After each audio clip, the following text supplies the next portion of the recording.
Assalamualaikum warahmatullahi wabarakatuh. Perkenalkan, nama saya Renaldi dengan NIM 207200071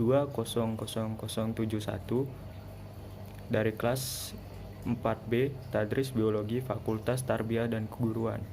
Dengan adanya video kali ini untuk memenuhi tugas ujian tengah semester dengan mata kuliah kurikulum pendidikan dengan dosen pengampu Ibu Devi Novalian MPD dengan judul Perkembangan Kurikulum Sekolah. A. Konsep dan prinsip pengembangan KTSP dan K13. 1. Konsep dan prinsip pengembangan KTSP. Pengembangan KTSP mengacu pada SI dan SKL dan berpedoman pada panduan penyusunan kurikulum yang disusun oleh BSNP serta memperhatikan pertimbangan komite sekolah atau madrasah. Penyusunan KTSP untuk pendidikan khusus dikoordinasi dan disupervisi oleh Dinas Pendidikan Provinsi dan berpedoman pada SI dan SKL serta panduan penyusunan kurikulum yang disusun oleh BSNP. KTSP dikembangkan berdasarkan prinsip-prinsip sebagai berikut. 1. Berpusat pada potensi, perkembangan, kebutuhan, dan kepentingan serta didik dan lingkungannya. 2. Beragam dan terpadu. 3. Keragaman potensi dan karakteristik daerah dan lingkungan. 4. Tuntutan pengembangan daerah dan nasional. 5. Tuntutan dunia kerja. 6. Perkembangan ilmu pengetahuan, teknologi dan seni. 7. Agama. 8. Dinamika perkembangan global. 9. Persatuan nasional dan nilai-nilai kebangsaan. 10. Kondisi sosial budaya masyarakat setempat. 11. Kesetaraan gender. 12. Karakteristik satuan pendidikan. 2. Konsep dan prinsip pengembangan K13 menurut Peraturan Pemerintah Nomor 19 Tahun 2005 tentang Standar Nasional Pendidikan. Kurikulum adalah seperangkat rencana dan pengaturan mengenai tujuan, isi dan bahan pelajaran serta cara yang digunakan sebagai pedoman penyelenggaraan kegiatan pembelajaran untuk mencapai tujuan pendidikan tertentu. Kurikulum 2013 lebih ditekankan pada pendidikan karakter, terutama pada tingkat dasar, yang akan menjadi pondasi bagi tingkat berikutnya. Dalam setiap pengembangan kurikulum pasti ada landasan-landasan yang digunakan. Berikut ini landasan-landasan yang digunakan dalam pengembangan kurikulum 2013. Yang pertama, landasan filosofis. Kedua, landasan konseptual. Tiga, landasan teoritis. 4, landasan empiris. Dan yang kelima, landasan yuridis. Konsep dan prinsip pengembangan K13.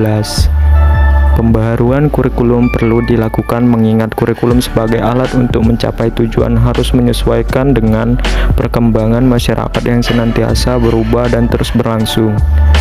Pengembangan kurikulum 2013 sudah sesuai dengan prinsip pengembangan kurikulum, meliputi prinsip relevansi, fleksibilitas, kontinuitas, efektivitas, serta efisiensi. Namun demikian, kurikulum yang baik ini harus diimbangi dengan kematangan dalam pengimplementasiannya. B. Komponen-komponen KTSP dan K13. Komponen-komponen KTSP. Komponen-komponen KTSP berdasarkan panduan penyusunan KTSP yang disusun oleh BSNP. KTSP memiliki 4 komponen, yaitu yang pertama, tujuan pendidikan tingkat satuan pendidikan. Yang kedua, struktur dan muatan kurikulum tingkat satuan pendidikan. 3, kalender pendidikan. Dan yang keempat, silabus dan rencana pelaksanaan. Komponen-komponen K13. Fungsi kurikulum dalam proses pendidikan adalah sebagai alat untuk mencapai tujuan pendidikan. Dalam hal ini, berarti bahwa sebagai alat pendidikan kurikulum memiliki komponen-komponen penting dan sebagai penunjang yang dapat mendukung operasinya secara baik. Komponen-komponen pembentuk ini satu sama lainnya saling berkaitan. Adapun komponen-komponen pengembangan kurikulum yaitu 1. Komponen tujuan, 2. Komponen isi, 3. Komponen metode, dan keempat, komponen evaluasi. C. Kedudukan silabus dalam KTSP dan K13. Kedudukan silabus dalam KTSP. Kurikulum tingkat satuan pendidikan KTSP adalah kurikulum operasional yang disusun dan dilaksanakan di satuan pendidikan.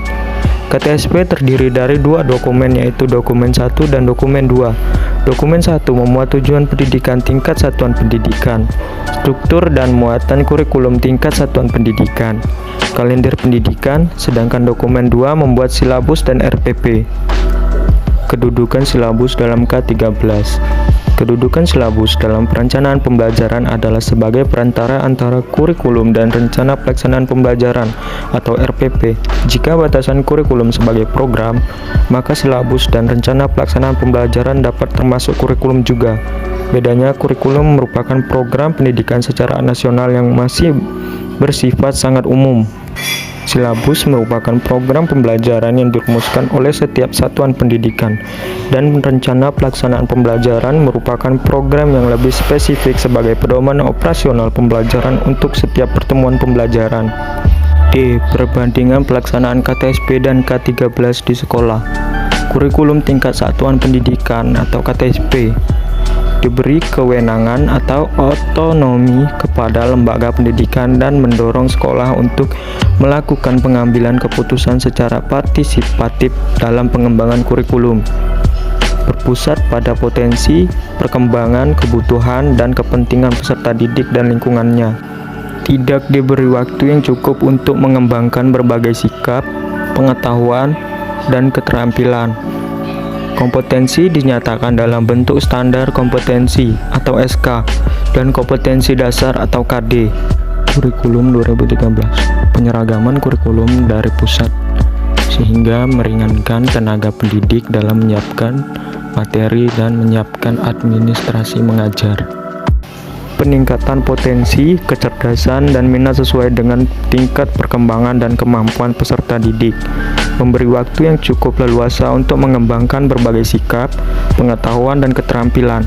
Hal ini dibuktikan dengan penambahan jam pembelajaran pada mata pelajaran PAI, 3 jam pembelajaran dalam 1 minggu. Kompetensi dinyatakan dalam bentuk kompetensi inti kelas yang dirinci lebih lanjut dalam kompetensi dasar mata pelajaran, di mana semua kompetensi dasar dan proses pembelajaran dikembangkan untuk mencapai kompetensi yang dinyatakan dalam kompetensi inti yang meliputi kompetensi sikap spiritual, kompetensi sikap sosial, kompetensi sikap pengetahuan, dan kompetensi sikap keterampilan.